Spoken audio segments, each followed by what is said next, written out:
Okay, and we're live. Welcome to Enlighten Up. Yes, indeed. Welcome, welcome, welcome to another episode of enLIGHTen Up with Div and Diana. And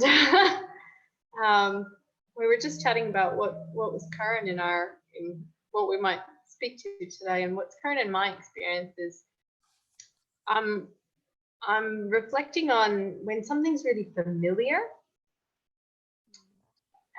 and we start to do something new. Even if the new thing is something that we know is aligned, good, healthy, desire, like there's a deeper, wiser part of ourselves that's guiding us towards that thing, there's still a bit where we're like, hang on a minute, it doesn't feel quite right. Because there's that unconscious kind of wisdom that's driving towards the new thing that we're, expanding into. And yet the human's conditioning, the familiarity that's there, maybe not in sync with that. So I wonder what your experience of that is, Diana. Yeah, well, I had experience with that when I first started doing my personal work.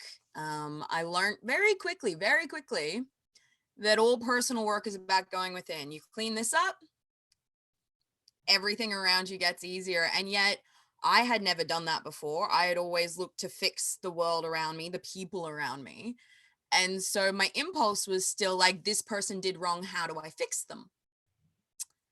And despite the fact that I had tried that for a good 5 years and it had never worked, it was what I was used to doing. So despite the fact that I had this new thing where it was like, go within, clean up this, you'll be fine, wasn't the impulse. It wasn't where I immediately went to. It took a lot of active energy to be like, no, not that. We know that doesn't work. Yes, it's easy, but it doesn't actually like get you the result. Come over here where you can actually do the work and actually clean up and actually feel better. Yeah, I'm really hearing you when you say it took a lot of active energy, because that's what it feels like. It's a lot of active energy when we're and that that's fitting with what we know of the brain, right? When something is familiar, basically there's established neural circuitry. We have that superhighway in our brain that is, I do this thing and it happens easily, automatically, organically, when we've done something for a long period of time. And so when we're doing something that's not getting our intended result, it's so important. If like we say in YSC, if what you're doing isn't working, try anything else.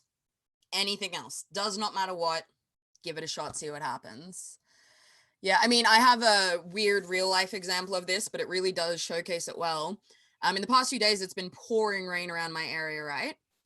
And the other night, so there is a clearly trodden path between the studio where I live and the main house. And it's like a muddy path at the moment because it's been raining. And so it would make sense not to walk through the muddy chunk, but to go on the higher bit of the grass. And yet, particularly last night when I just need to run inside to pee, but I was tired and a bit like, I walked straight through the mud. I ended up having to wash my feet because it was just like, oh, I'm tired, I'll just go this way because this is, and then my feet were like deep in mud. And I was like, well, bloody hell, all you had to do, you made the active choice earlier today, take the high road, avoid the mud. But when I wasn't staying conscious and active, my brain immediately was like, this is the way we go. And I was like, cool. It's a weird example, but it literally, the trodden path, the one that I've been walking back and forth on since I was 5 years old, I just took it because that's what you do. You take that path. And it's a perfect example because it speaks to when we stay active and conscious. Earlier that day, you had said, okay, you were mindful to, this path is muddy right now. It doesn't make sense for me to be taking it. I'll walk on the grass and I'll avoid the mud. And yet, so because this is really fascinating to me, when we fall asleep, when we're, not fully switched on, and we fall into those habitual patterns, don't we? Yeah. And it can apply to anything. whether you have like, you know, you started a new diet and you make the active choice to eat healthier, and then you find yourself reaching for the food you were eating before you went on the new diet. Like there are so many like versions of this. It shows up in so many places, but the one that I find is the area I put the most active attention on is in relating. I had many, many years of programming of a particular way of relating that was quite, I'm going to go with the word manipulative, like very transactional. Actually, transactional is a better word for it, because it was always like, I'll do this for you, but what are you going to do for me? Like, and I realized that is not congruent with me. That's not how I want to be in the world. That's not how I want to behave in the world. And yet every now and then, just because it had many years to get programmed in, someone will say like, oh, can you help me with this? And I'll be like, well, what am I getting out of it? Like, wait a second. No, it's not how I choose to relate in the world. Choose differently. But like the impulse is still there sometimes. It's weird. Yeah.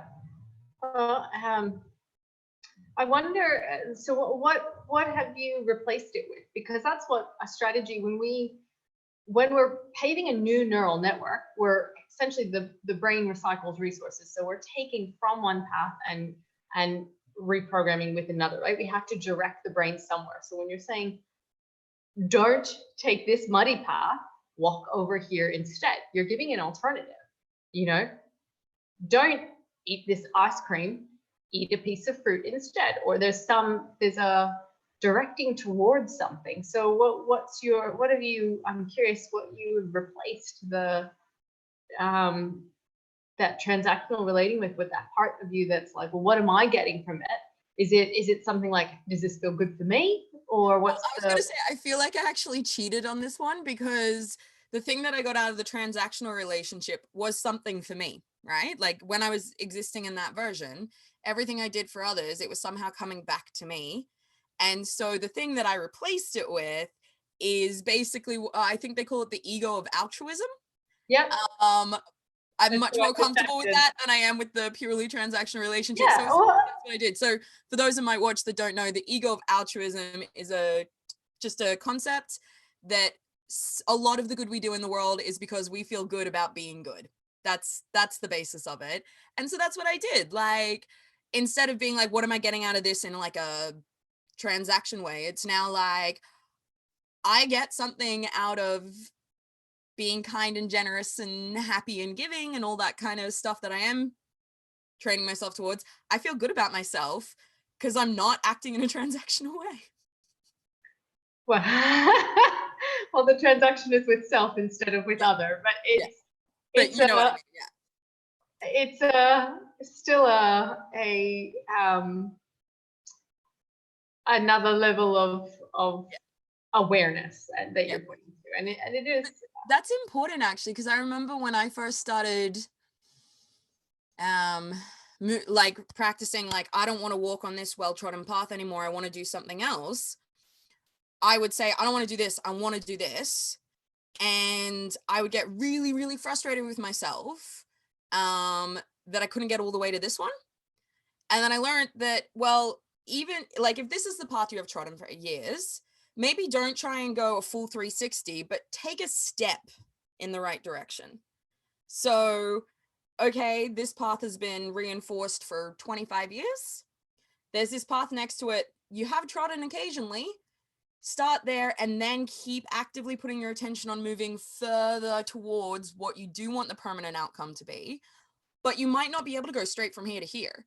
Like, we need to retrain our brains. It's like if you walked into a gym, having never worked out a day in your life, and went, you know what, I want to lift 100 kilos, I'm going to go do it now. You don't have the bodily strength yet to do that. Your brain doesn't have that path to go down yet. You actually are just going to end up feeling really, really, well, I'll speak myself. I ended up feeling really, really frustrated. I was like, oh, why can't you just do the new thing? But there is a training period. And that's exactly what I'm so glad that you said that, because that's what I wanted to point to, because there's that training period is the period where we're establishing the new, like we've brought our consciousness to it. Okay, I want this thing. And then it's gradual, incremental. Like, I mean, you know, from YSC, the reason why it's week after week after week after week, because it's subtle shifts in awareness that compound over time to create a significant shift in direction. And then cumulatively, you're like, yeah, I'm on a very different path than I was before. Yeah. And if we can be gentle with ourselves for the shifts and just appreciate, like, okay, I'm noticing this shift. So in my experience, what's going on at the moment is I've had many years of feeling more comfortable in relating with people who are energetically kind of clingy.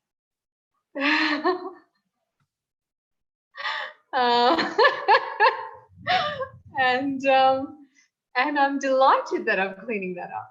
I'm delighted that I am, that I am bringing more and more and more consciousness to that.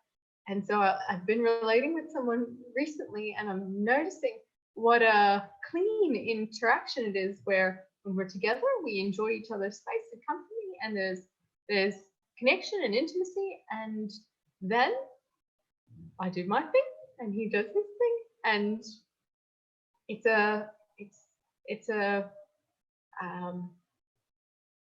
it feels very contained, like we're self-contained. And there's a part of me that's like, that's weird. Oh yeah, because I went through a similar process. I had the same thing, and I actually did like an even weirder self-judgment thing when I was first moving away from that kind of codependency, clingy relationship, where I kept, like, when I was with the person, sort of reassuring them, like, just, I'm sorry that I haven't texted you a bunch, like, I just, you know, that wouldn't be healthy, you okay, you know, I still love you, you know, I'm still, like, even though and they were like, yeah, I really love it, I really love that when we're together, but when we're apart, you're not texting me 20 times a day, filling me in on what you're doing, you're just waiting till we see each other again, and then we actually have something to catch up on. I love that. And I'm like, okay, just as long as you know. Ooh. Hi, Deb.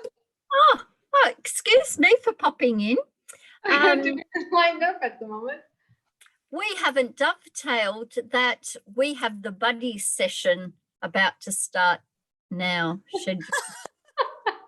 The professionalism of this show. Which is why I suggest that we actually schedule appointments for things, and rather than just give the link. So what do you want me to do? You want me to make another? No, we're just wrapping up. We're just wrapping up. Okay. Okay.